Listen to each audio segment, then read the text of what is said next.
V shape recovery pattern, very important pattern. Mostly जब बाज़ार में फॉल आता है तो या तो बाज़ार वी शेप में रिकवर होता है या डब्ल्यू शेप में, या फिर बाज़ार यू शेप में रिकवर होता है। यू शेप यानी कंसोलिडेशन करता है और फिर रिकवर होता है। तो आज ये एग्जांपल जो आपके सामने है रिलायंस का डेली चार्ट, जिसमें मार्केट वी शेप में रिकवर होता है। अब आप देखिए कि मैं आपको रिप्रेजेंट करता हूँ कि किस तरीके की वी शेप बनता है और कैसे वर्क करता है वो, और किस तरीके से हम उसे कॉन्सेप्ट को मान लें कि ये वी शेप पैटर्न ही है और ये पैटर्न कंप्लीट हो गया है, अब हम इसमें ट्रेड ले सकते हैं। तो उसके लिए हमें पहले समझना है कि वी शेप बनता कैसा है। तो आप देख सकते हो, ये मैं स्केच कर रहा हूँ। पहले बाज़ार में फ्री फॉल आएगा और उसके बाद वहाँ से वी शेप में ही बाज़ार के अंदर रिकवरी आ जाएगी और सेम जहाँ से गिरावट हुई थी बाज़ार दोबारा से उसी सिचुएशन में वापस चला जाएगा। तो ये है V shape and that is a V shape pattern. और इस तरीके से वी शेप रिकवरी होती है। आप ये रिलायंस के डेली चार्ट में, अभी ये करंट चार्ट है, सिनेरियो है जब ये पूरा वर्ल्ड एक फ्री फॉल की तरह मार्केट, पूरा वर्ल्ड मार्केट गिरा due to the corona virus, और इंडियन मार्केट में भी फरवरी से लेकर मार्च के महीने में बहुत ज़्यादा फ्री फॉल हुआ, गिरावट हुई, तो रिलायंस भी गिरा। लेकिन उसके बाद एकदम से वी शेप रिकवरी रिलायंस में शुरू हो गई। तो आप देख सकते हो रिलायंस के अंदर पहले ये फ्री फॉल आया था रिलायंस में, और उसके बाद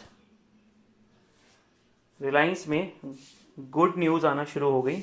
जैसे कि आप लोगों को मालूम है कि रिलायंस के अंदर फेसबुक ने इन्वेस्ट किया और वो जो डील हुई जिसकी वजह से रिलायंस ने बाउंस बैक किया।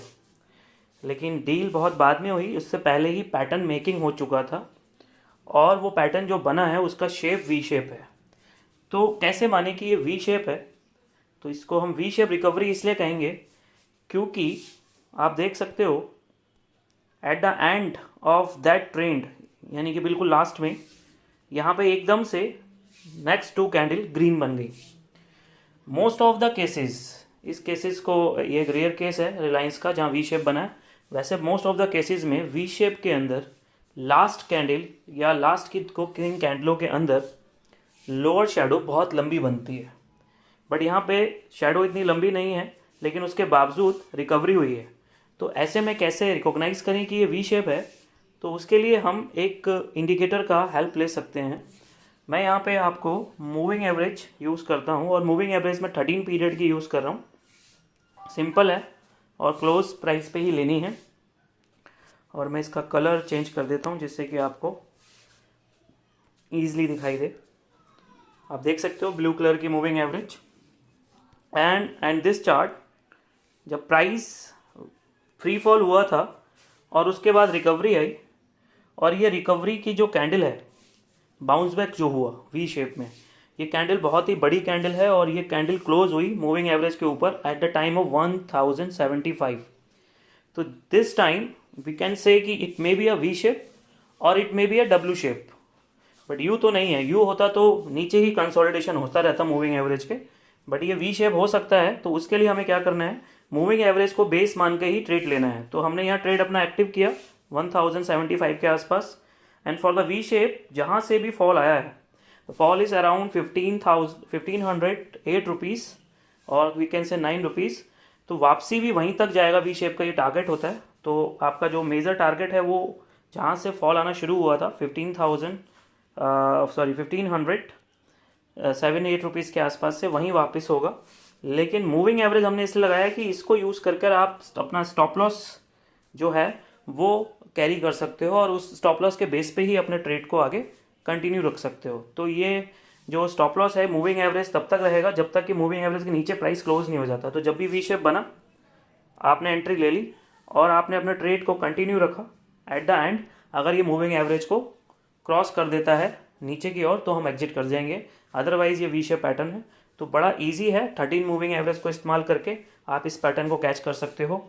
और भी कुछ इंडिकेटर्स हैं जिनका आप इस्तेमाल कर सकते हो वी शेप को रिकॉग्नाइज करने के लिए, मैं वो भी आपके साथ शेयर कर देता हूँ।